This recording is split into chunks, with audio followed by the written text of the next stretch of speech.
na.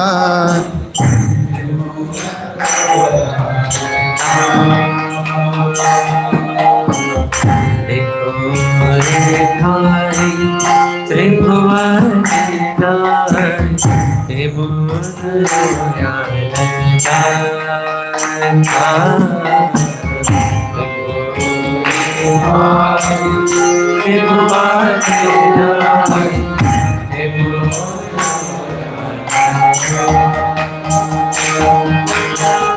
पशु पाखी झूरे पाषाण वेदारे पशु पाखी झूरे पाषाण पशु पाखी झूरे पाषाण वेदारे पशु पाखी झूरे पाषाण वेदारे शनि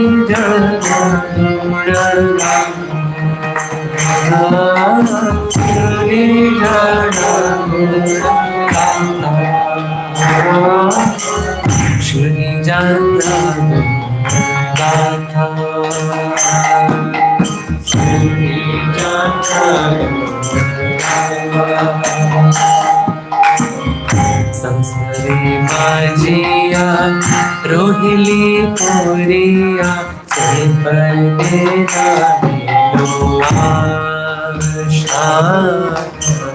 संसारे मारिया रोहिली पोरिया से परदेना संसारे मारिया रोहिली पोरिया से परदेना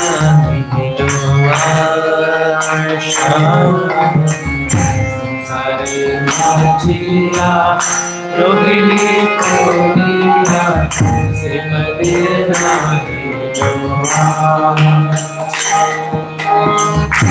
अपना करम भुंजाए सामाना अपना करम भुंजाए अपना करम भुंजाए सामाना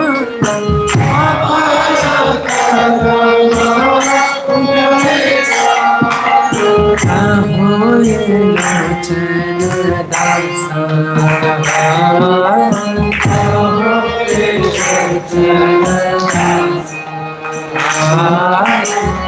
प्रभु ये लोचन दासा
नहीं ज्यादा बात तो देखी करें।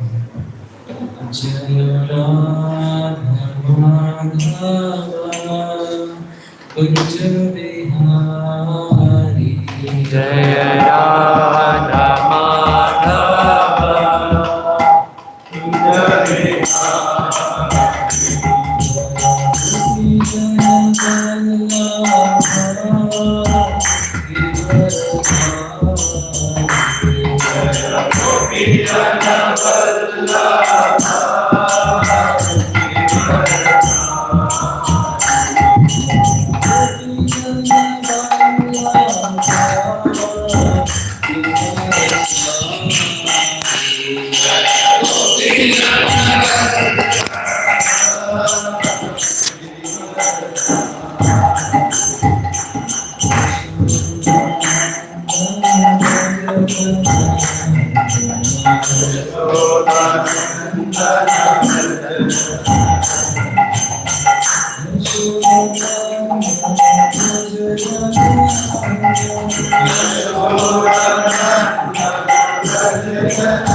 Yamuna tira vanachari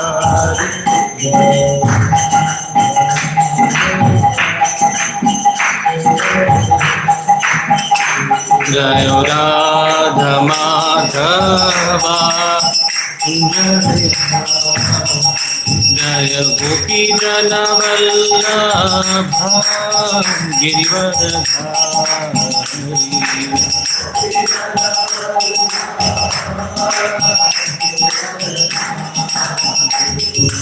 Yashodanandana Braja Jana Ranjana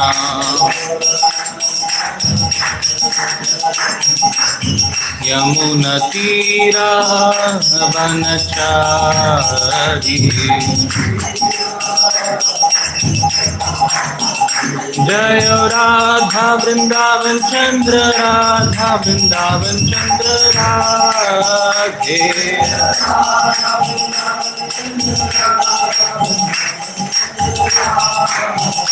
Jaya Radhe Jaya Radhe Jaya Radhe Radhe Shri Radhe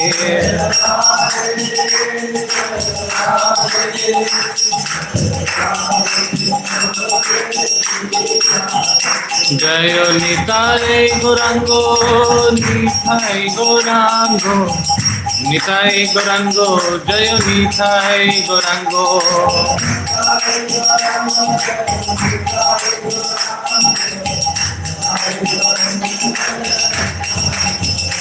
Jaya Jaya Prabhupada Prabhupada Prabhupada Jaya Srila Prabhupada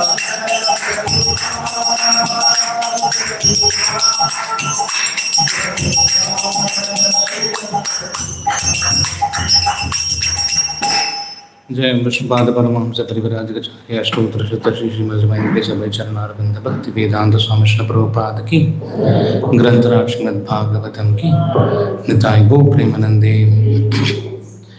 ओम नमो भगवते वासुदेवाय।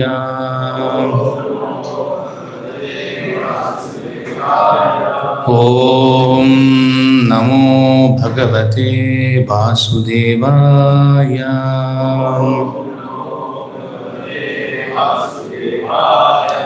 ओम नमो भगवते वासुदेवाय।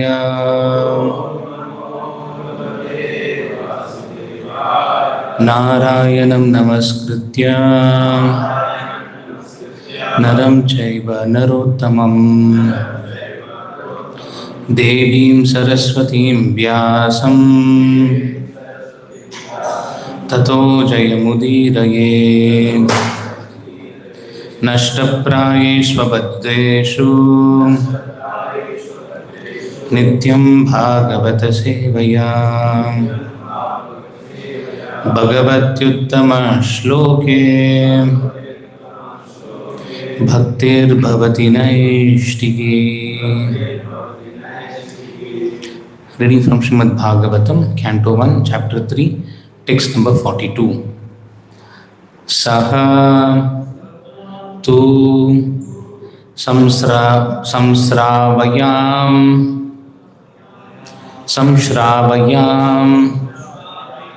asha satu samshravayam asha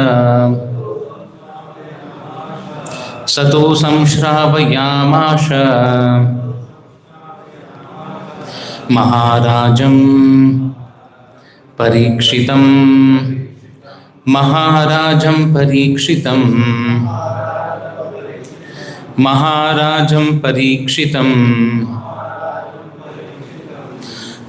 Prayopavishtam Gangayam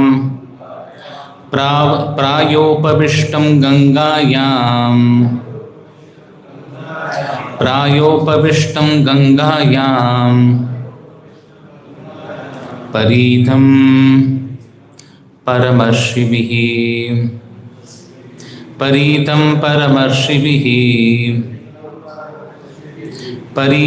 Paramarshibhihi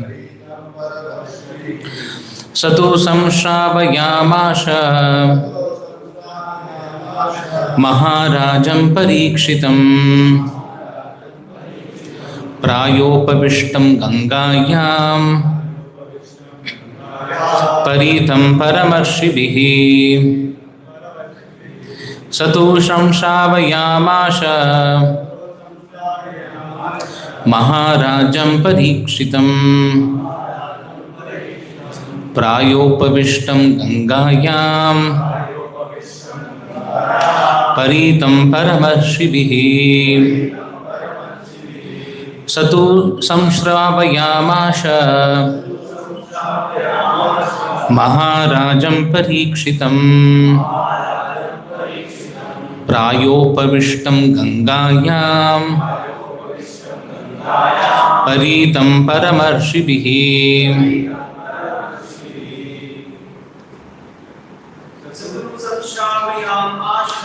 Satu samshravayamasha Maharajam Parikshitam Prayopavishtam Gangayam Paritam Paramarshibhihi Satu samshravayamasha Maharajam Parikshitam Prayopavishtam Gangayam Paritam Paramarshibhihi Satu samshravayamasha Maharajam Parikshitam Prayopavishtam Gangayam Paritam Paramarshibhihi. Synonyms: Saha, the son of Vyasadeva. Tu, again. Samshravayam Asha, made them audible. Maharajam, unto the emperor. Parikshitam, of the name Parikshit. Prayopavishtam, who sat until death without food or drink. Gangayam, on the bank of the Ganges. Paritam, being surrounded. Paramarshibhihi, by great sages. Translation and purport by His Divine Grace Abhay Charnaravinda Bhaktivedanta Swami Srila Prabhupada. Translation: Shukadev Goswami, the son of Vyasadeva, in his turn delivered the Bhagavatam to the great emperor Parikshit, who sat surrounded by sages on the bank of the Ganges, waiting death without taking food or drink.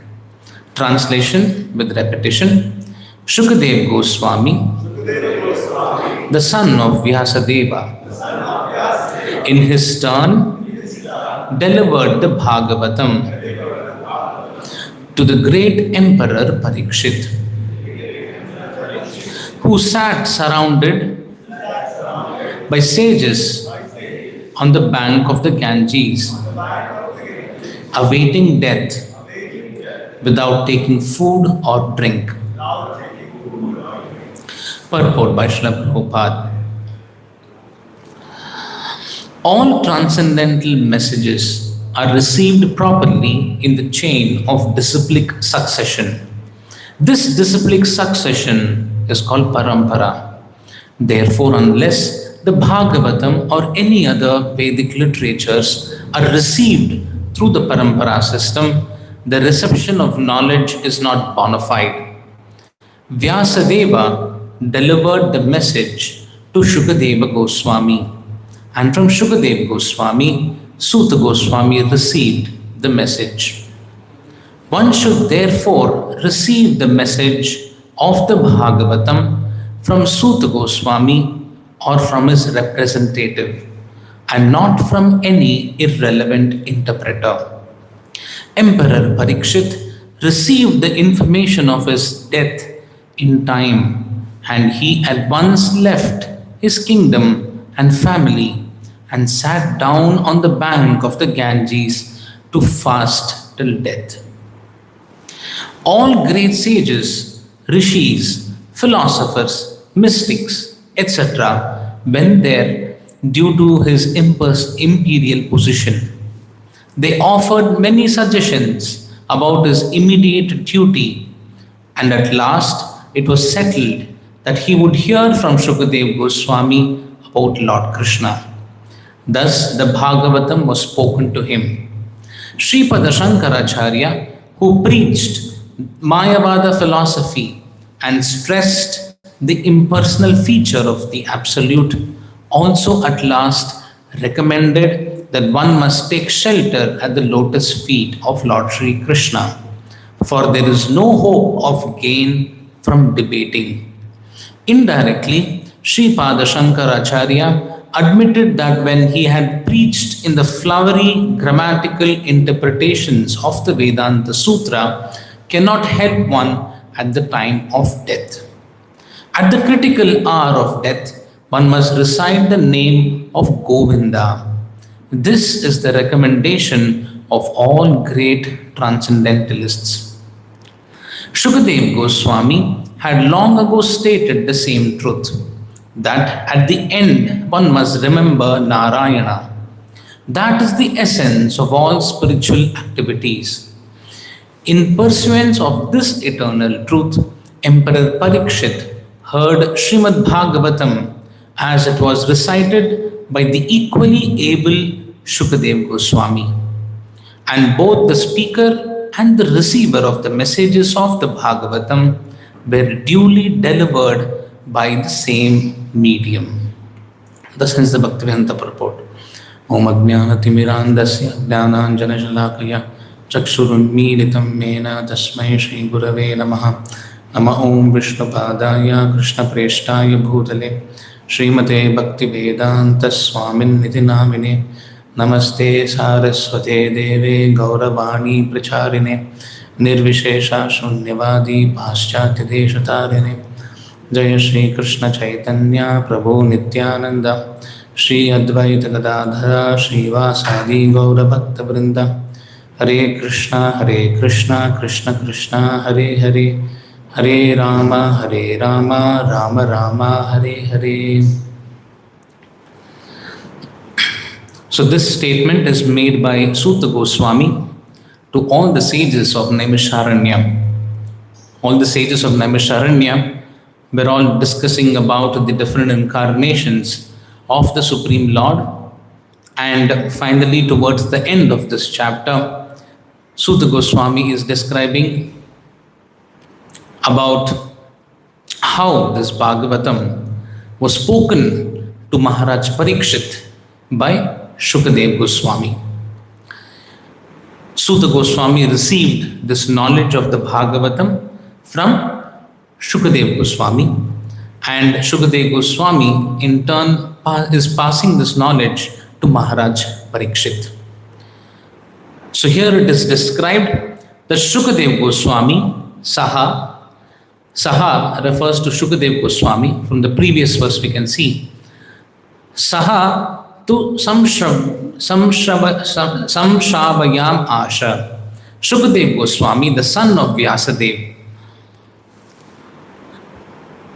Tu means again, he passed on this knowledge.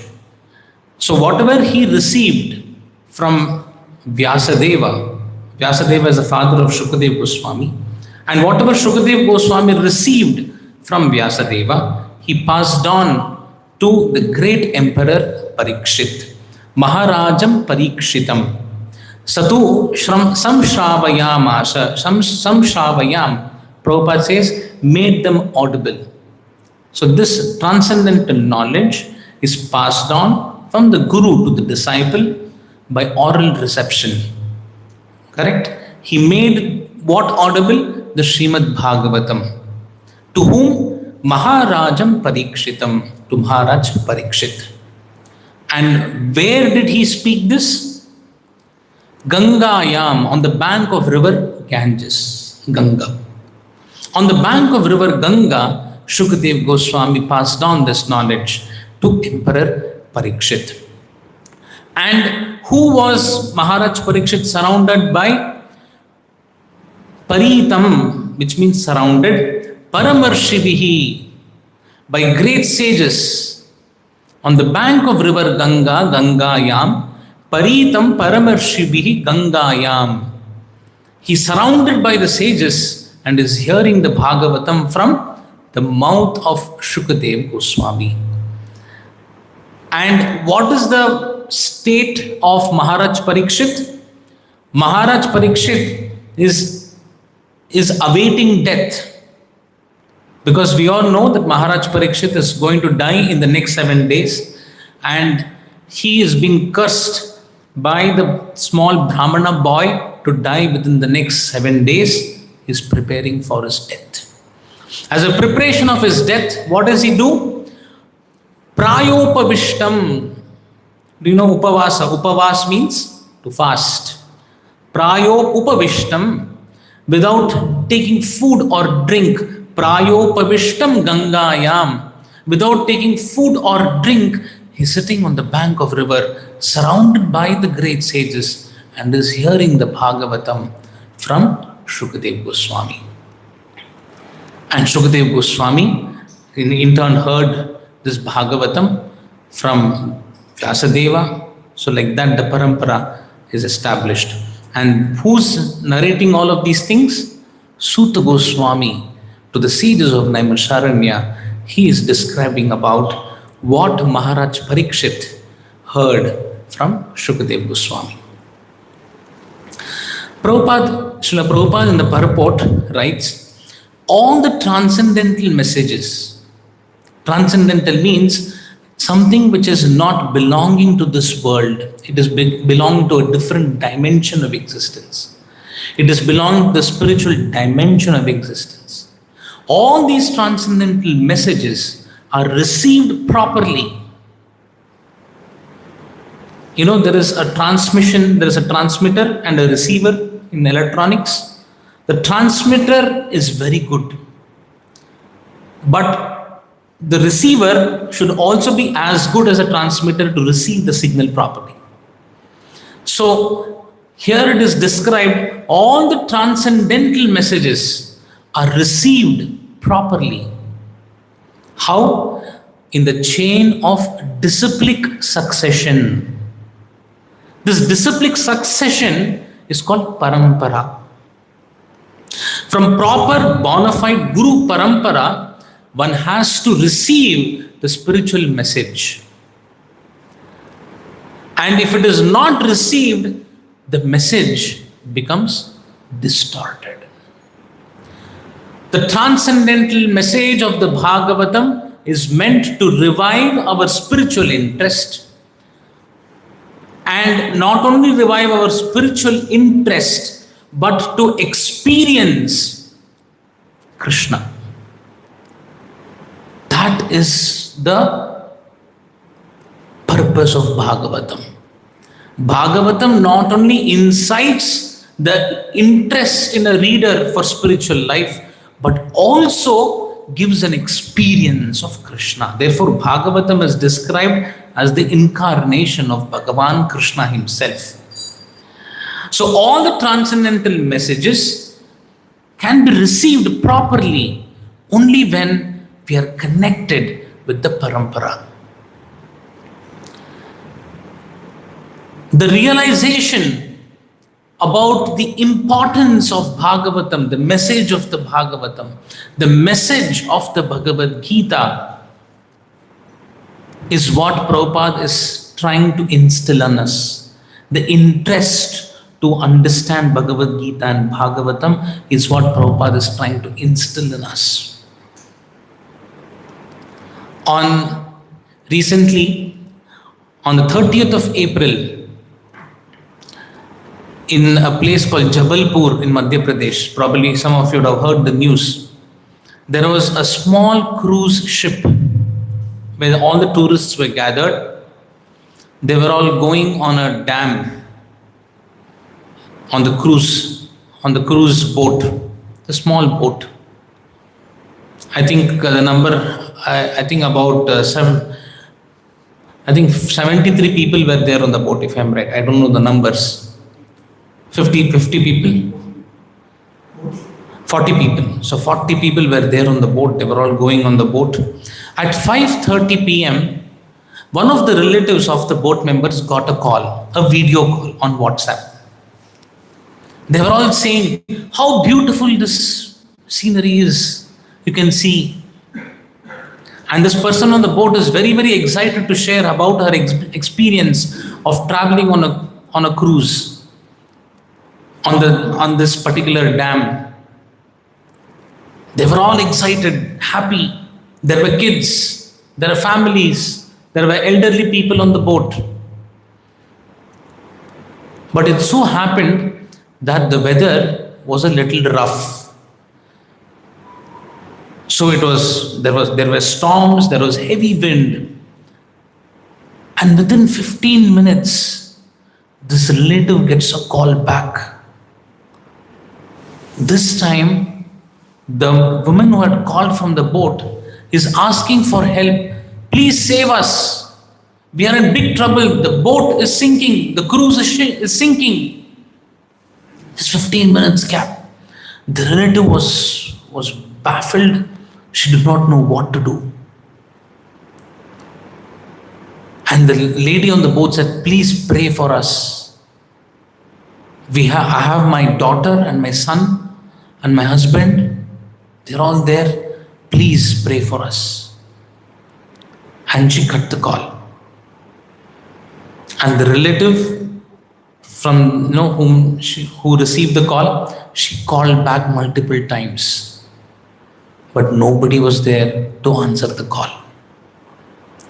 Because within 30 minutes, most of them in the boat, in the cruise, they all passed away because the ship sank. And what was very, very moving, very shocking was that the woman who received the call had a small little boy, I think 4 or 5 years old, young boy, small boy. She was embracing the small boy because she was wearing a life jacket. She was embracing the small boy, and when they recovered the body, they found that the mother and child were still embracing, and they were in the same position as because you can see the panic in the mother. She wants to save the child. So she's embracing and tightly holding the child. When they recovered the body, they could see that she was holding the child, and both the mother and the son have passed away. The husband and the daughter were saved because the husband knew swimming. He somehow got out. But the mother and the son passed away. When people came there, they were literally in tears to see the plight of the mother and the son. This is the nature of the material world. Padam padam yad vipadam na tesham. Any moment there can be danger. Prabhupada gives the example of a slaughterhouse. In slaughterhouse, there are many, goats ready to be slaughtered. And all these goats are fed grass. And the goat is so busy eating grass, it forgets the fact that it is in a slaughterhouse. It is going to be killed anytime soon. But the goat is engrossed in relishing the grass that is given to them. So, to awaken our interest in spiritual life, the world is designed. That is why the material world is a school for the living entity to awaken spiritual life. When we see such incidences in life, it should awaken us that death can happen any moment, at any time. So it's very, very important to understand and receive the message of the Bhagavatam and see the world from the Shastra Chakshu, from the Shastric point of view. And to help us develop that, we have the association of devotees, Prabhupada's purports, to help us realize the importance of the scriptures, the Bhagavad Gita and the Bhagavatam. And Bhagavad Gita and Bhagavatam can be received properly. How? By the Guru, through the Parampara system. If the Parampara system is lost, then the message becomes distorted. It's very, very important to receive. Therefore, Krishna in the Bhagavad Gita, he says that this knowledge that is contained in the Bhagavad Gita is an imperishable science. Imam vivasvate yogam proktavan aham avyayam. Avyayam means that which is imperishable. And what is imperishable? It is an imperishable science. Science is meant to explain about reality behind existence. And that science is an imperishable science. Civilizations may come and go. People may come and go. Political movements can come and go. Countries can be existent and non-existent. There were big countries, and today there are some countries which are non-existent. Indus Valley civilization, nobody even know, we just hear that in history. But there is a science which is imperishable. It stands the test of time, and that science is what the Bhagavad Gita Krishna is speaking. And if one has to understand this science, which is rahasyam etad uttamam, it is most confidential knowledge. It is rahasyam, then one has to be connected to the parampara system. Krishna says this knowledge of imperishable science was first spoken to sun god Vivaswan. It was spoken to sun god Vivaswan how many years ago? 120 million years ago, before being spoken to Arjuna. And sun god spoke this knowledge to Manu. Who's Manu? The father of mankind. He started the human race. That means Bhagavad Gita was present in this world. And then Manu spoke this knowledge to Ikshvaku. Ikshvaku is belonging to the Surya Vamsha, in which Lord Rama appeared. Imam vivasvate yogam proktavan aham avyayam. And then he gives this knowledge, imperishable science, this avyayam science to Ikshvaku, and then Ikshvaku spreads this knowledge in this kingdom. But Krishna says that this knowledge was lost over a period of time. Sakalineha mahata yogo nashta parantapa. With time, the parampara was broken. Evam parampara praptam. In this parampara, whatever has come out, which parampara? The parampara of Vivaswan, Manu, Ikshvaku, then the knowledge was being passed down. Whatever is being passed down, with the force of time, the knowledge became lost. Why was it lost? The parampara was broken. People will have still access to the shlokas of Bhagavad Gita, as spoken by Lord Krishna to Surya Bhagavan, but still they could not understand the spirit behind the Bhagavad Gita. That is why he is saying, Yogo Nashta Parantapa. Because when it was spoken to Manu spread this knowledge to the entire mankind. Entire mankind has access to Bhagavad Gita, but still Krishna says the parampara is lost. Why? Because there were misinterpreters of the Bhagavad Gita. And why did that misinterpretation happen?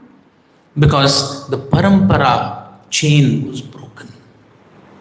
Therefore, Krishna re-established this parampara chain by speaking this knowledge to Arjuna.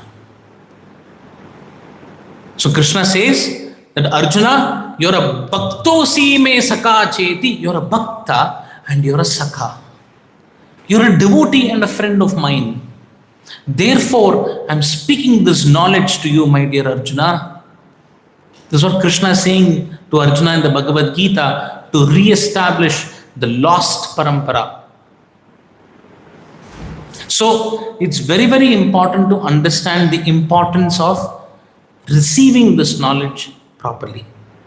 Even in mundane world, communication plays a very, very, very important role.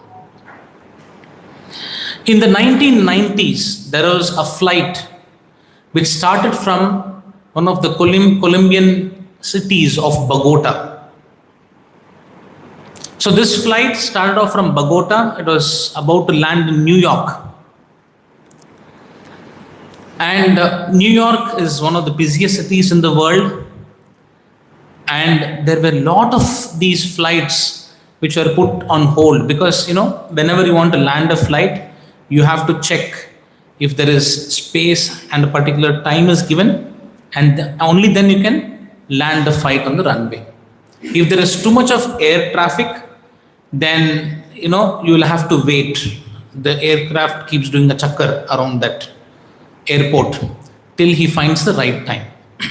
So this flight from Bogota which started, it reached New York, and the captain communicated with the air control tower in New York, because every airport has an air control tower. So he had communicated to the air control tower, he got in touch to get a clearance for landing. But then the air control tower said, sir, you will have to wait for some time because there is too much of air traffic. We will land soon. So this flight from Bogota was circling the airport, waiting for its turn to land. And suddenly they could see that the fuel gauge was reading that there is very low fuel in the tank. So they got in touch with the air control tower. They said, sir, actually our fuel tank is running out. We need to land soon. So the communication was that it is not a crisis. It's an issue to be considered. It was not a crisis situation. So that is the message that the air control tower received. So they said, sir, please wait. We will just put you next in the queue. It all happened within 5 minutes. And then he could see that the fuel gauge is coming down very rapidly. And then he got in touch with the air control tower saying that we have very low fuel, please help us land now. The air control tower never received the message of an emergency. They never understood the crisis that this flight from Bogota was undergoing. So what the control tower understood was that it is not a very crisis situation, because no words like emergency, they say Mayday. Recently when the Ahmedabad crash happened, the pilot was shouting, Mayday, Mayday. Mayday means it's like an emergency situations. So they could see that none of this was happening. They said, yes sir, we are working on it, you just wait. This is the communication that he received from the air control tower. But then, by then, the fuel in the tank was over. The airplane was forced to land on some trees, some forest area, and about out of 150 people in the airplane, 73 were killed. Why were they killed? Because of lack of communication. The air control tower was never alarmed, was never alerted about the crisis. Why? Because the captain was just conveying, we're running out of fuel, we need to land. There was no emergency declared. If they had probably told it's an emergency situation, it is a situation of crisis and it needs attention. Probably if you had communicated that, you would have understood the spirit of the captain. The air control tower would have understood the exact situation they're undergoing. But the air control tower didn't. The airplane crashed.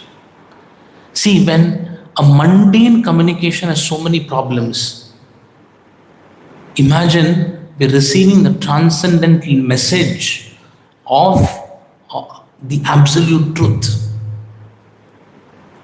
We should be alert to hearing this message of the Bhagavad Gita and Bhagavatam. Communication plays a very, very important role.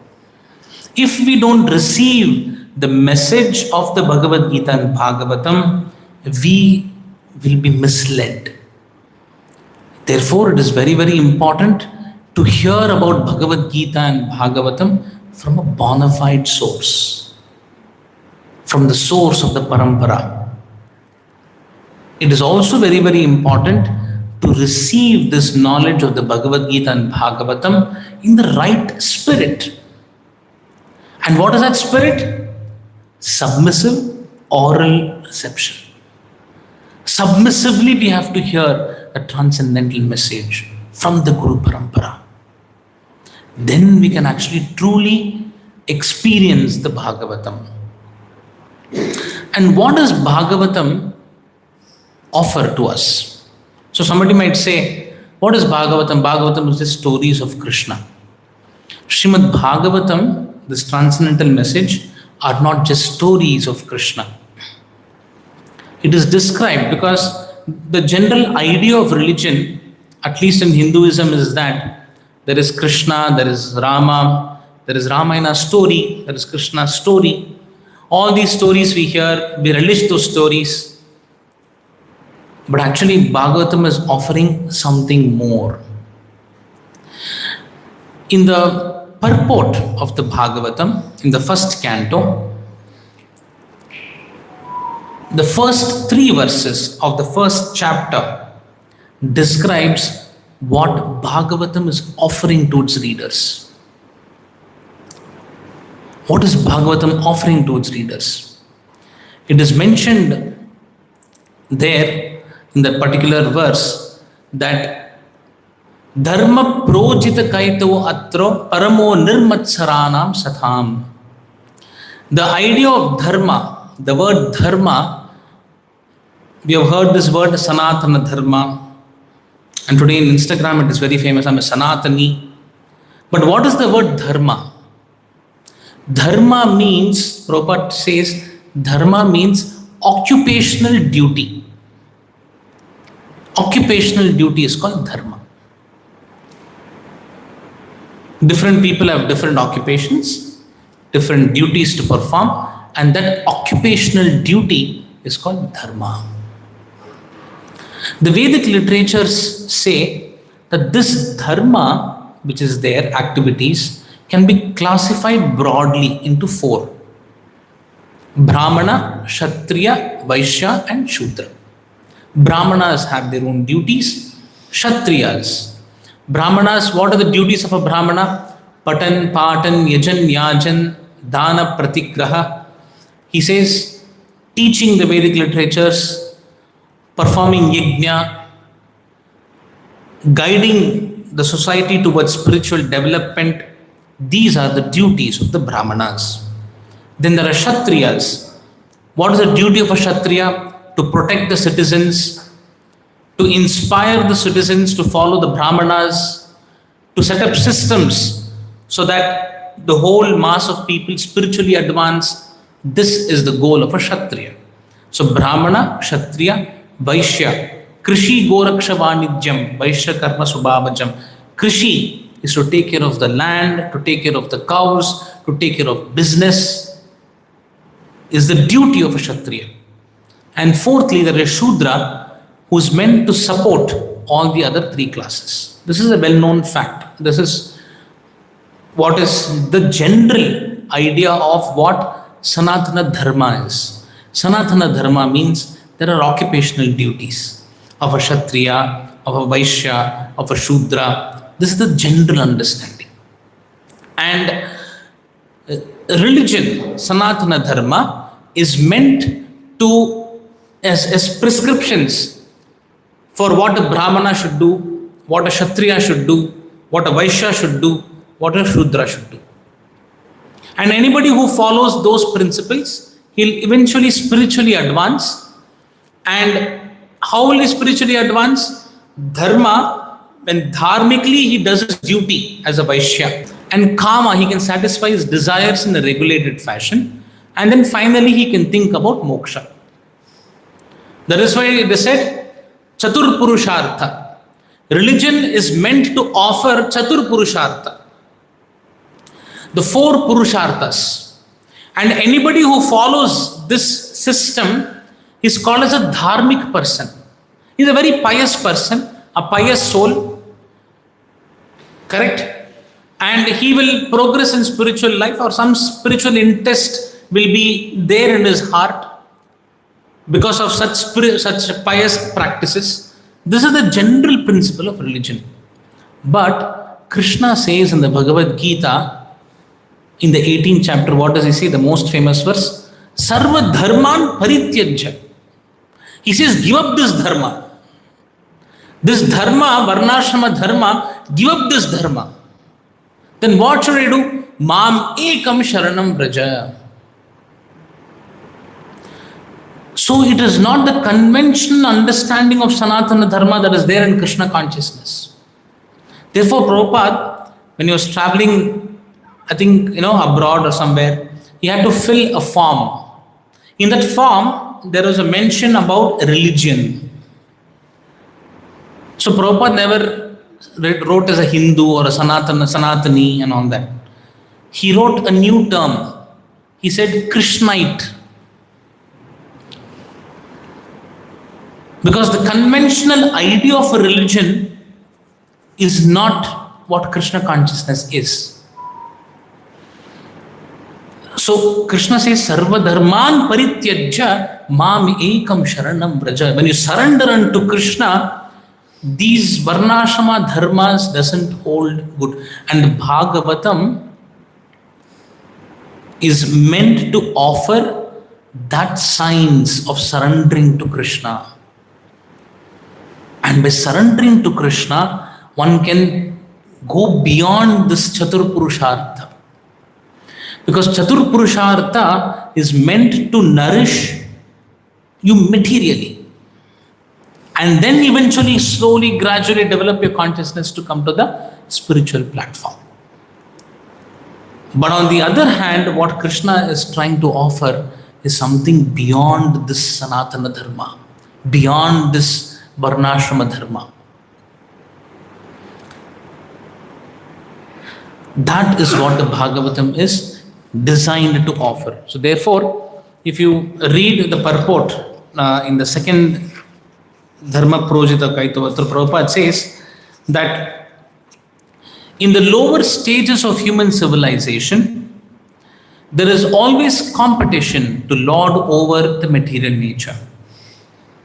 Correct? We see competition in the material world, in corporates, in communities. There is huge competition. In the lower stages of human civilization, there is always competition to lord over material nature, or in other words, there is continuous rivalry to satisfy the senses. And anybody who's driven by that consciousness to satisfy the senses, Prabhupada says, he turns to religion to find a solution for his competition problem. I want to compete and become successful in life. When such a person is driven by that consciousness and he turns to religion, oh Lord, please give me good strength. Oh Lord, please make me successful in an exam. That's how we've approached religion generally, isn't it? Oh Lord, give me the power. Politicians will go pray, break coconuts in some temples to get some power. Correct? CEOs will go and pray to run the company well. So a person driven by that consciousness, he approaches religion. And such a person is a pious person, no doubt, because he wants to do it dharmically. At least he approaches God. But if such material gains are obtainable in other ways, somebody may say, I don't need God to attain all these things. I've always been an atheist throughout my life, yet I'm very successful. So what does such a person do? He gives up the religion. He gives up religion.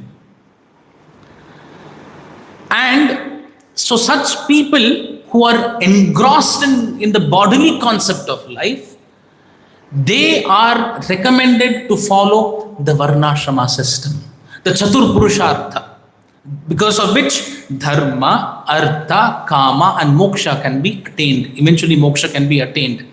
Why? And this is very, very important. Prabhupada says, without the Chatur Purushartha, a man will be leading an animal civilization. Because all the sense gratificatory propensities of a living entity, if it is not regulated by Dharma, that civilization is an animal civilization. Therefore, religion is necessary. But what Bhagavatam is trying to offer is something beyond this. The Srimad Bhagavatam is transcendental to all the sense gratificatory activities. Bhagavatam is not offering the Chatur Purushartha. It is offering directly the spiritual platform on which you can operate. Otherwise, those who are filled with material consciousness, they have to function through this Varnashrama system. And what is the Bhagavatam trying to offer is mentioned in the next verse. The next verse says, Nigama kalpataror galitam palam shukamukad amrita dravya samyutam pibata bhagavatam rasamalayam muhur aho rasika bhuvi bhavukaha. Which means the Srimad Bhagavatam is the mature fruit of the Vedic literatures. The Vedic literatures tell us about the Chatur Purushartha, tell us about economic development, tell us about how to gain something material. All of these things are mentioned in the Vedic literatures. But the Vedic literature's essence is what? The essence is spiritual advancement. And that essence, the Bhagavatam is directly presenting. The Bhagavatam is the mature fruit of the tree of Vedic literatures. The Vedic literatures are compared to a tree, and there is a fruit from that tree, and when that fruit ripens, the ripened fruit is the final product of the tree. And what is that fruit? That fruit is the Srimad Bhagavatam. And that fruit of the Bhagavatam is emanating from the lips of Shukadev Goswami. And what is the name? And what is this fruit? What is this fruit? Prabhupada is describing this very beautifully in the purport of the Srimad Bhagavatam. So Prabhupada writes that the Vedas are compared to a desire tree. Why are they compared to a desire tree? Because they contain all things knowable by man.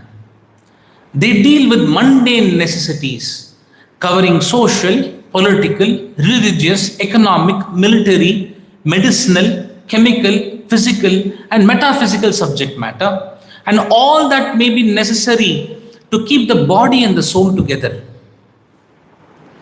Above and beyond all this are specific directions for spiritual realization. So it offers solutions to keep the body, to maintain the body and the soul together. It also gives directions for spiritual realizations. Regulated knowledge involves a gradual rising of the living entity to the spiritual platform. So gradually the living entity progresses to the spiritual platform from dharma, artha, kama, and then finally it thinks about moksha. And what is the highest realization that the Bhagavatam is offering? Which is the essence? The highest spiritual realization which the Bhagavatam, the essence of the Vedic literature is what? To know the personality of Godhead, who is the reservoir of all the spiritual rasas. That is the spiritual perfection that eventually Vedic literature is trying to offer, gradually. But the Bhagavatam and the Bhagavad Gita, Krishna says, give up that process. You directly surrender unto me. Directly come to the spiritual platform. That is what the Bhagavad Gita and the Bhagavatam is trying to offer. And that why Krishna is called the reservoir of all the rasas? Because the rasa in the world is the prime driver of activity. If you see all the activities in the material world, a person who's working very hard outside, why is he working very hard? To satisfy his family. He has rasa for his family. A CEO is working very, very hard for the company because there is a rasa from it. Rasa of power, rasa of position. Correct? All of these rasas are present in a living entity. And the prime driver for a living entity to act in the material world is rasa. And the Bhagavatam is directly offering you a spiritual rasa, not the material rasa, the spiritual rasa. And anybody who experiences the spiritual rasa, he will lose interest naturally in the material rasa. Therefore, Prabhupada gives the example of an elevator. Somebody may take an elevator to go up, correct? Or somebody may take a steps to go up. The steps are the Vedic literatures. The elevator is the Srimad Bhagavatam. The sum total of all these rasas, there are different types of rasas. There are 12 different rasas which are mentioned in the Vedic literature. The sum total of all these rasas is called affection or love.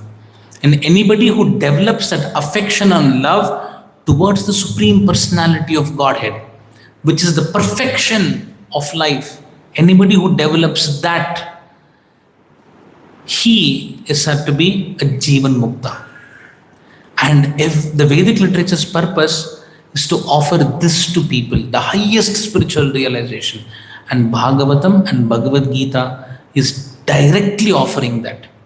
But it is only, this exchange of knowledge is possible only if the source is bona fide and the receiver also is bona fide. The receiver must have genuine, sincere, submissive oral reception. Sincerely must hear, submissively must hear, and must be eager to know about the Bhagavatam. And the speaker of the Bhagavatam also should be from the Parampara. Correct? Only then we can experience Krishna in these pages of the Bhagavatam. So Prabhupada describes that here. One can experience Krishna through the pages of the Bhagavatam by submissive oral reception. And that is what the Vedic literature is trying to offer all of us. So that is why, and Prabhupada in the purport also says that the purpose of life is basically to understand and relate with Krishna. And even Sripada Shankaracharya says this. Prabhupada says, the flowery grammatical interpretations of the Vedanta Sutra cannot help one at the time of death. Then what can help at the time of death? one must chant the name of Govinda. Who's saying this? Sripada Shankaracharya is saying this. So Sripada Shankaracharya in his famous song Bhaja Govindam, he says, Bhaja Govindam, Bhaja Govindam, Govindam Bhaja Mudamate, Samprapte Sannihite Kale, Nahi Nahi Rakshati Dukrin Karane. Which means, worship Govinda, do bhajana of Govinda. Because the rules of grammar, which are mentioned in the Vedic literatures, which are like the steps to spiritual life, will not save you at the time of death. What will save? Bhaja Govindam, Bhaja Govindam, Govindam Bhaja Mudamate. The worship of Govinda is what will save us. And the Bhagavad Gita and the Bhagavatam, when it is received in the parampara, is capable of giving us the experience of Krishna, the relationship with Krishna.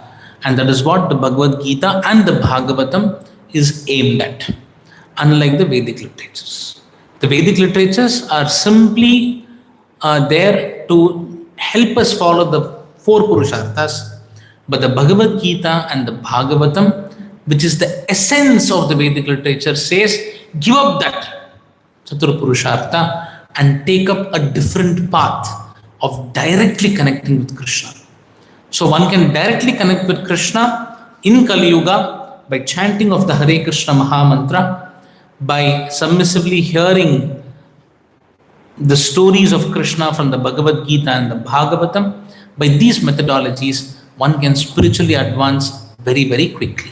So that is what the Bhagavatam is trying to convey.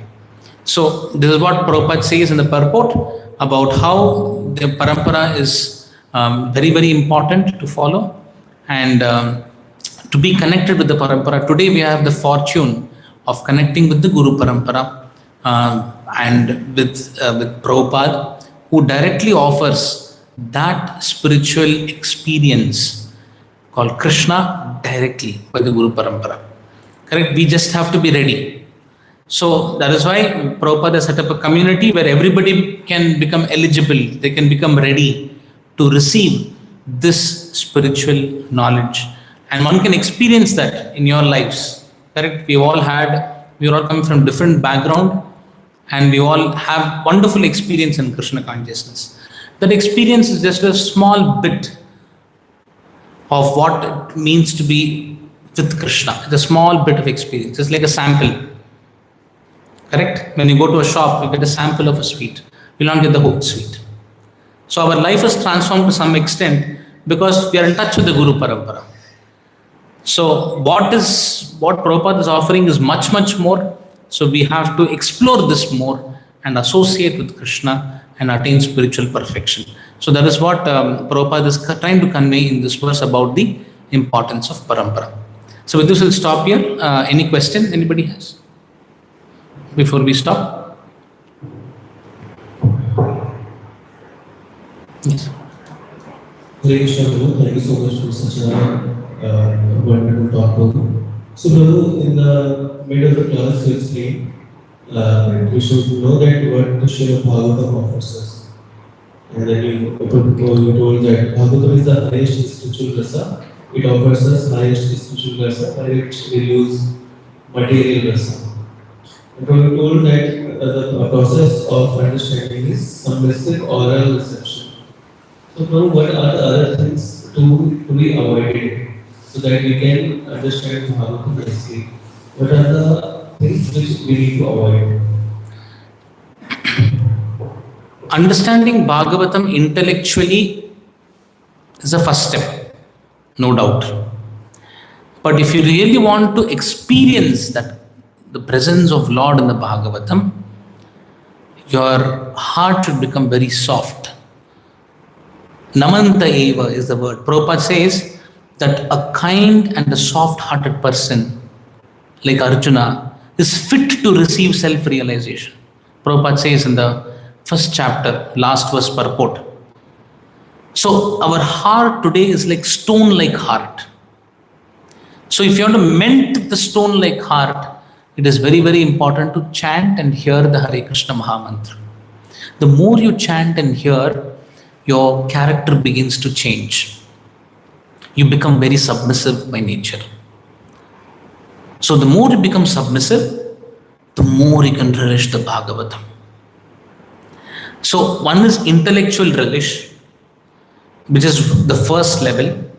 But beyond that, there is a relish of bhakti, the relish of that relationship with Krishna that will only come when you become submissive. But how do we become submissive?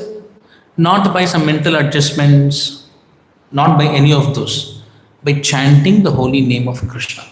So the more you chant and hear the Hare Krishna mantra, your heart becomes cleansed of a lot of dirty things.